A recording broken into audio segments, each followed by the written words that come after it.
सरकारी दल और विरोधी दल को बसई आलोचना कर समस्त विषय आलोचना होती विरोधी दल विधानसभा न चलई दे मीडिया रे स्थान रही एवं ओडिशावासी को विभ्रांत करने योजना कर देखु सरकारी दल गृह चलैया सबू पदक्षेप ग्रहण कर सारी माननीय बाचस्पति महोदया दुई थर आलोचना कर सरकारी दल और विरोधी दल को बसई आलोचना कर समस्त विषय आलोचना होती एवं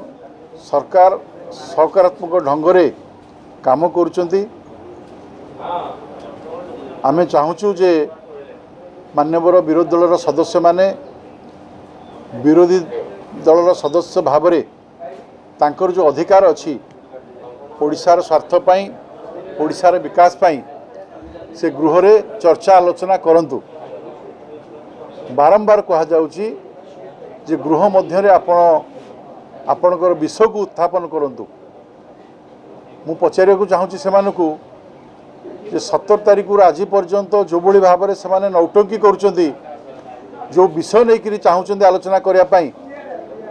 ये पवित्र गृह रे से आलोचना करिसेंती कि सरकार को प्रश्न पचारि कि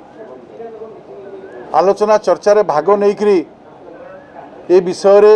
सरकार को घेरी कि तेणु एथुरु स्पष्ट जना पड़ुची जे विरोधी दल विधानसभा न चलई दे निजर आत्म प्रचार करने मीडिया रे स्थान रही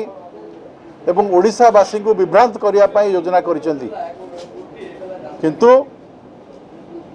ओडिशार सरकार निष्पत्ति करिसेंती ओडिशा रो 4.5 कोटी ओडियांक पई जो बजेट आसी से बजेट पास हब से बजेट लोक कल्याण रे लागिबो एवं ओडिशार विकास रे अग्रगति काम करिवो ओडिशा विकास रे केही जदि बाधा दवा पई चिंता करूथांती ताकू बर्दाश्त करा जिवो नाही तेणु मु पुणी थरे मान्यवर सदस्य मानक अनुरोध करुच्ची विरोधी दलर नेता को मध्य प्रार्थना करुच्ची जे ओडिशार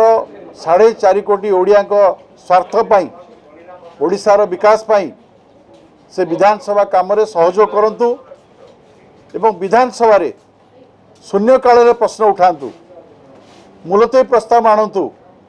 विभिन्न फोरम अच्छी तार व्यवहार करंतु एवं सरकार को घेरंतु किंतु कौनसी